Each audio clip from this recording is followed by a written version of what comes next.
Assalamualaikum warahmatullahi wabarakatuh. Yang terhormat Bapak Muhammad Imran SE MAK. Perkenalkan, nama saya Nil Karimah dengan NIM 2024 05 01 03 002 dari program studi MBSA Fakultas Ekonomi dan Bisnis Islam semester 1. Baik, saya akan mempresentasikan mengenai makalah pengantar akuntansi dari bab 7 hingga bab 13. Baik, yang pertama itu adalah penerapan pengendalian internal dan pengelolaan kas dalam perusahaan. Ada 5. Yang pertama itu adalah pengendalian internal. Pengendalian internal adalah suatu proses pada organisasi dalam mengecek ketelitian, keakurasian, serta efektivitas dan efisiensi dari suatu proses bisnis untuk mencapai tujuan tertentu. Yang kedua itu adalah pengendalian kas. Pengendalian kas itu adalah proses mengelola uang tunai perusahaan agar selalu tersedia dan memadai, serta untuk mencegah penyalahgunaan kas. Pengendalian kas juga meliputi kebijakan terkait kas dan pengendalian internal atas kas. Yang ketiga adalah rekening atau rekening bank.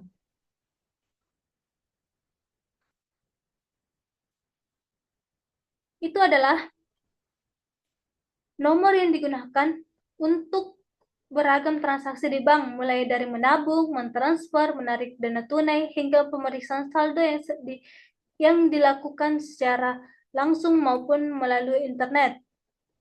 Yang keempat adalah rekonsiliasi bank. Itu adalah cara atau proses yang digunakan oleh sebuah perusahaan dalam hal tercatat keuangan.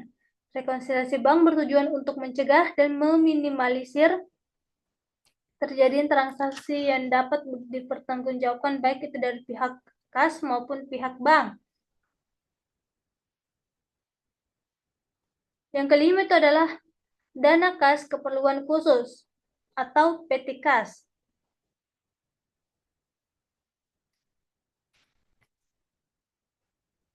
PT Kas atau dana kas kecil adalah uang tunai yang disediakan untuk pengeluaran sehari-hari yang nilainya kecil, kayak beli alat tulis, bayar parkir, atau biaya operasional kecil lainnya. Sistemnya sederhana, tapi pengelolaan butuh akuntansi yang rapi. Baik, kita masuk ke slide berikutnya. Itu adalah penggolongan piutang usaha, klasifikasi dan jenis piutang dalam bisnis.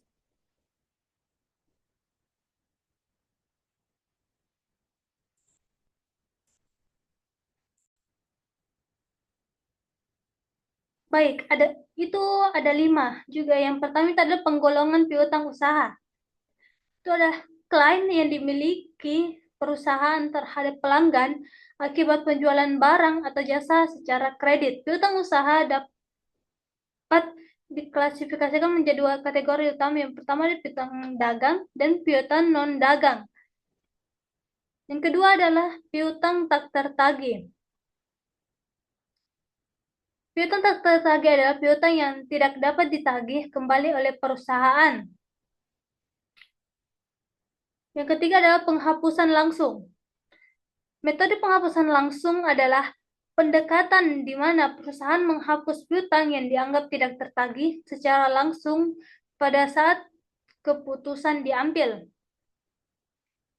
Yang keempat itu adalah penyisihan.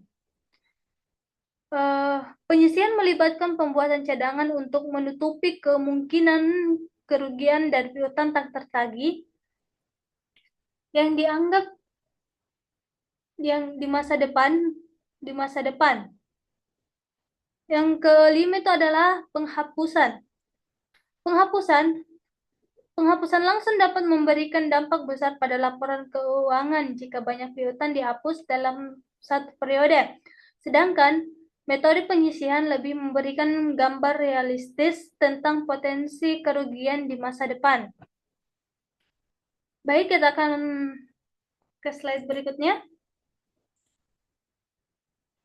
itu adalah karakteristik aset tetap akuntansi untuk penyusutan dan pelepasan aset tetap.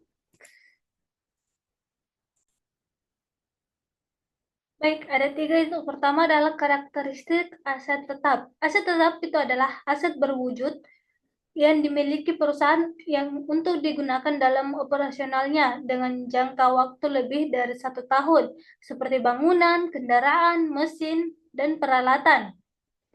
Yang kedua itu ada karakteristiknya itu adalah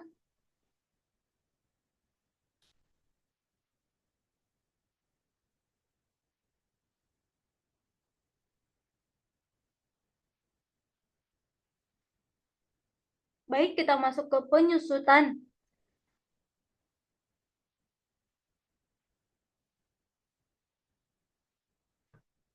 Penyusutan dibagi menjadi beberapa macam, itu ada beberapa metode. Yang pertama itu adalah metode lurus. Yang kedua adalah metode unit produksi. Yang ketiga adalah metode saldo menurun.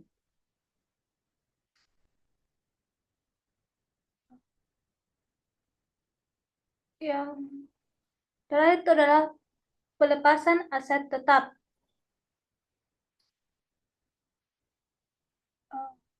Aktiva atau aktiva tetap merupakan aset atau harta berwujud yang dimiliki badan usaha yang masa manfaatnya lebih dari 1 tahun atau 1 periode akuntansi dan digunakan sebagai sarana penunjang kegiatan operasional perusahaan dan tidak diperjualbelikan.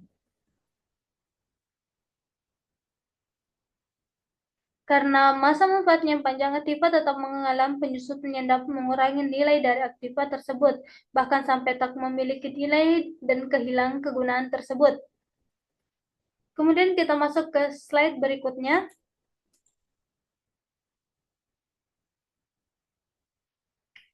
Itu adalah memahami aset dan keuangan tak berwujud.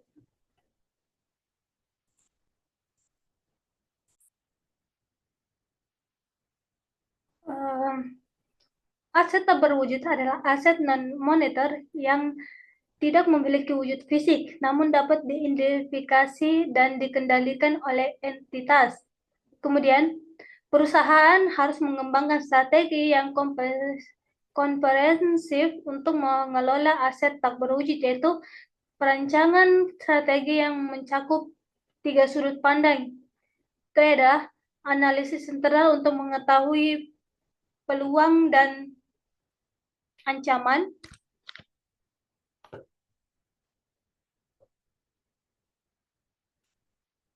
Yang kedua, analisis internal untuk melihat kekuatan dan kelemahan organisasi. Yang ketiga adalah arahan organisasi untuk menyederhanakan kompleksitas hasil analisis. Kemudian kita masuk ke slide berikutnya, itu adalah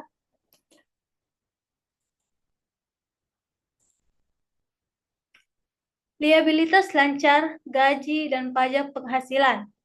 Liabilitas lancar mencakup kewajiban yang harus dibayar dalam waktu 1 tahun, termasuk itu utang usaha, itu adalah kewajiban kepada pemasok atas pembelian barang atau jasa. Yang kedua adalah kemudian bagian utang jangka panjang yang jatuh tempo dalam jangka pendek, sebagian utang jangka panjang yang harus dilunasi dalam tahun berjalan. Kemudian wesel bayar, itu adalah surat bukti utang yang harus dibayar dalam waktu dekat. Kemudian liabilitas pemberian kerja atas gaji mencakup kewajiban perusahaan kepada karyawan terkait penghasilan dan potongan yang terdiri dari total penghasilan atau gaji, pokok, tunjangan, lembur, dan bonus. Total total potongan untuk pajak, iuran, BPJS, dan potongan lainnya. Kemudian kita masuk ke slide berikutnya, itu adalah tunjangan karyawan. Akuntansi adalah proses mencatat dan mengklasifikasikan dan melaporkan transaksi keuangan yang bertujuan untuk memberikan informasi yang relevan dan berguna bagi pengambilan keputusan. Itu adalah Yang lainnya adalah konsep dasar akuntansi, laporan keuangan, peran akuntansi, dan sistem akuntansi. Kemudian,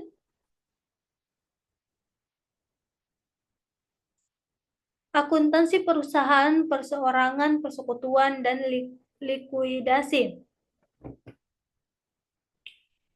Itu ada karakteristik dasar perusahaan dibagi menjadi 4. Yang pertama itu adalah perusahaan perseorangan, perusahaan persekutuan, CV atau Commandeer, Finance Corp, dan firma. Kemudian akuntansi perusahaan persekutuan. Itu juga ada 4. Yang pertama adalah pendirian perusahaan, pembagian laba dan rugi, keikutsertaan dan pengunduran diri rekan, serta dan terakhir itu likuidasi. Sekian presentasi saya. Assalamualaikum warahmatullahi wabarakatuh.